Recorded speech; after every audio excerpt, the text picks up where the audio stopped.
Saudara-saudari terkasih dalam Kristus, hari ini Sabtu 26 Agustus 2023 dalam pekan biasa ke-20 tahun A.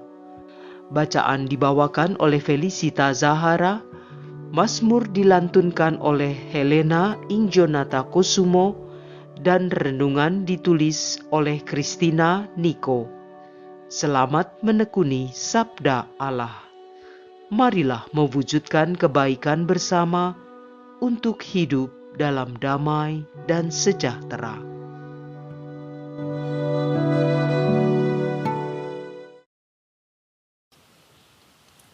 Dalam nama Bapa dan Putra dan Roh Kudus. Amin. Selamat pagi Tuhan Yesus yang kami kasihi. Puji syukur kami panjatkan kehadirat-Mu, bahwa kami diperbolehkan menikmati hari ini dengan berkat berlimpah. Tuhan Yesus, saat ini kami mohonkan rahmat penerangan Roh Kudus dari-Mu, agar kami bisa memahami pengajaran yang akan disampaikan kepada kami. Terima kasih Tuhan Yesus. Amin. Bacaan dari Kitab Rut, bab 2, ayat 1 sampai dengan 3, dan ayat 8 sampai dengan 11.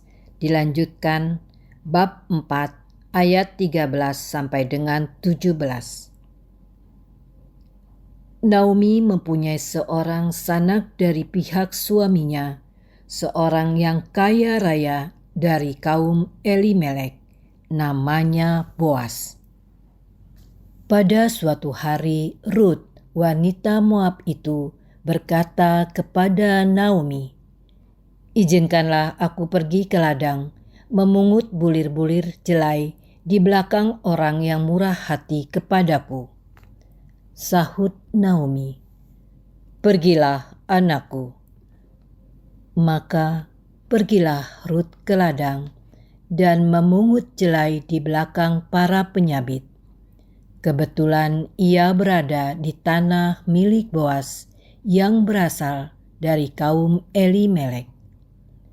Maka berkatalah Boas kepada Rut, "Dengarlah anakku, tidak usah engkau pergi memungut jelai ke ladang lain, dan tidak usah juga engkau pergi dari sini, tetapi tetaplah dekat pekerja-pekerjaku wanita. Lihatlah ladang yang sedang disabit ini. Ikutilah wanita-wanita itu dari belakang, sebab aku telah berpesan kepada para pekerja laki-laki, supaya mereka jangan mengganggu engkau. Jika engkau haus, pergilah ke tempayan-tempayan itu, dan minumlah air yang dicedok oleh para pekerja itu." Lalu sujudlah Rut menyembah dengan mukanya sampai ke tanah dan berkata, "Bagaimana mungkin aku mendapat belas kasih Tuan, sehingga Tuan memperhatikan daku, padahal aku ini seorang asing?" Boas menjawab, "Aku telah mendengar kabar tentang segala sesuatu yang kau lakukan kepada mertuamu sesudah suamimu meninggal dunia, dan bagaimana engkau meninggalkan ibu bapakmu dan tanah kelahiranmu, serta pergi kepada suatu bangsa yang belum kau kenal." Beberapa waktu berselang, Boas memperistri Rut dan menghampirinya.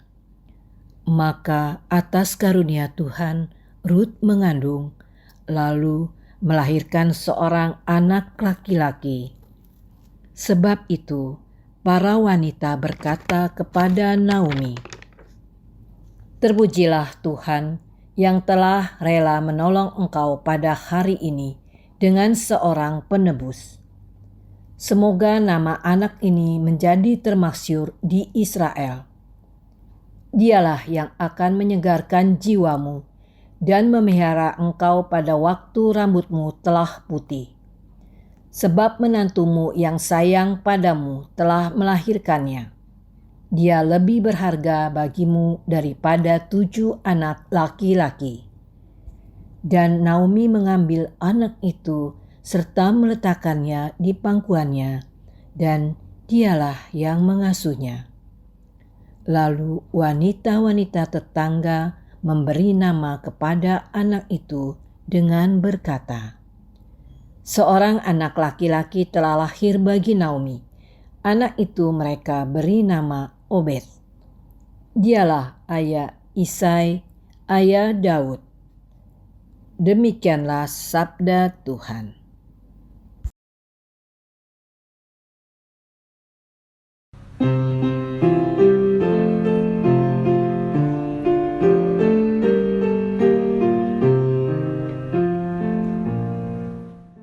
Orang yang takwa hidupnya akan diberkati Tuhan. Berbahagialah orang yang takwa kepada Tuhan, yang hidup menurut jalan yang ditunjukkannya. Apabila engkau menikmati hasil jerih payahmu, berbahagialah engkau dan baiklah keadaanmu. Orang yang takwa hidupnya akan diberkati Tuhan. Istrimu akan menjadi laksana pohon anggur subur yang ada di dalam rumahmu. Anak-anakmu seperti tunas pohon zaitun di sekeliling mejamu. Orang yang takwa hidupnya akan diberkati Tuhan. Sungguh demikianlah akan diberkati Tuhan orang laki-laki yang takwa hidupnya. Kiranya Tuhan memberkati engkau dari Sion, boleh melihat kebahagiaan Yerusalem seumur hidupmu. Orang yang takwa hidupnya akan diberkati Tuhan.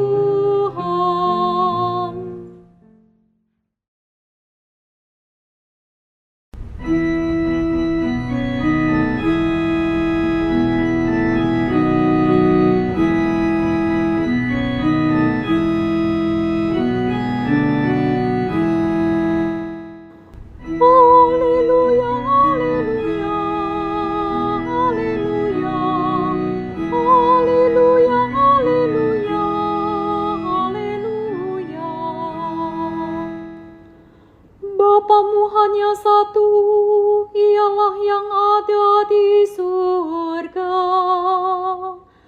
Pemimpinmu hanya satu, yaitu Kristus. Haleluya, haleluya, haleluya, haleluya, haleluya, haleluya.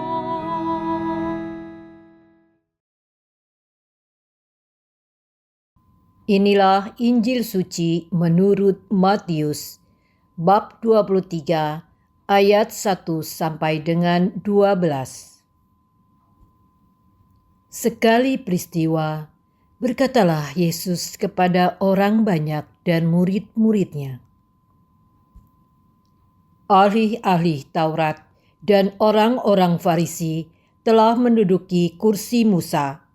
Sebab itu, turutilah dan lakukanlah segala sesuatu yang mereka ajarkan kepadamu, tetapi janganlah kalian turuti perbuatan mereka, karena mereka mengajarkan tetapi tidak melakukannya. Mereka mengikat beban-beban berat lalu meletakkannya di atas bahu orang, tetapi mereka sendiri tidak mau menyentuhnya. Semua pekerjaan yang mereka lakukan hanya dimaksud supaya dilihat orang. Mereka memakai tali sembayang yang lebar dan jumbai yang panjang. Mereka suka duduk di tempat terhormat dalam perjamuan dan di tempat terdepan di rumah ibadat.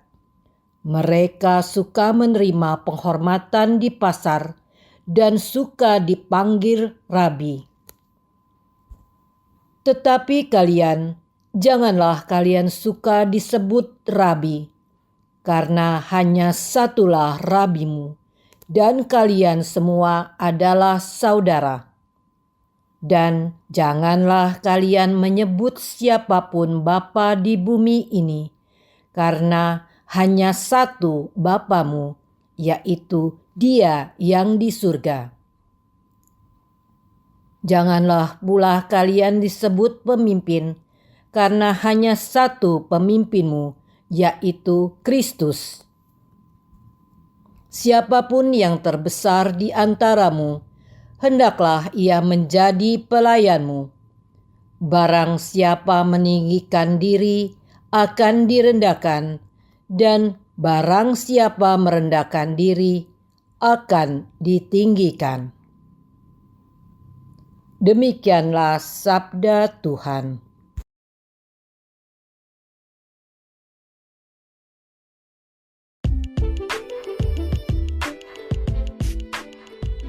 Sudahkah melakukan apa yang Anda ajarkan?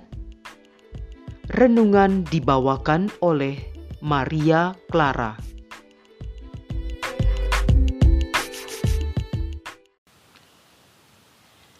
Saudara-saudari terkasih, jika Anda punya peran sebagai orang tua, kakek nenek, guru, atau pengajar bina iman, pastinya mempunyai banyak pengalaman mengajar anak-anak kecil.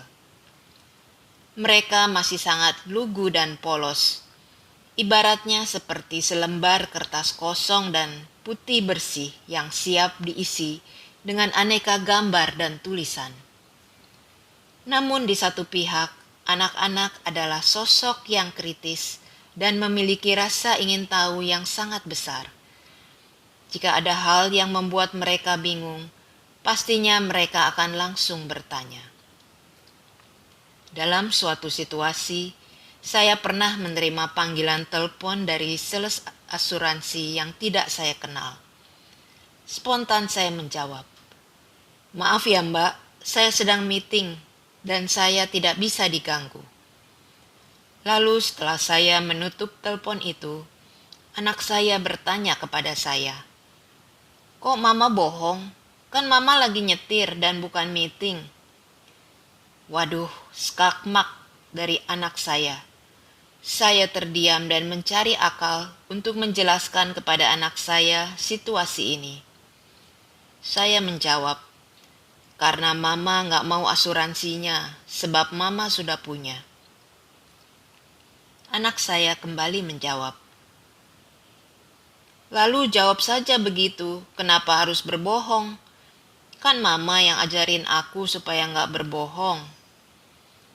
Perasaan geli, malu dan bangga campur aduk, gak karu-karuan.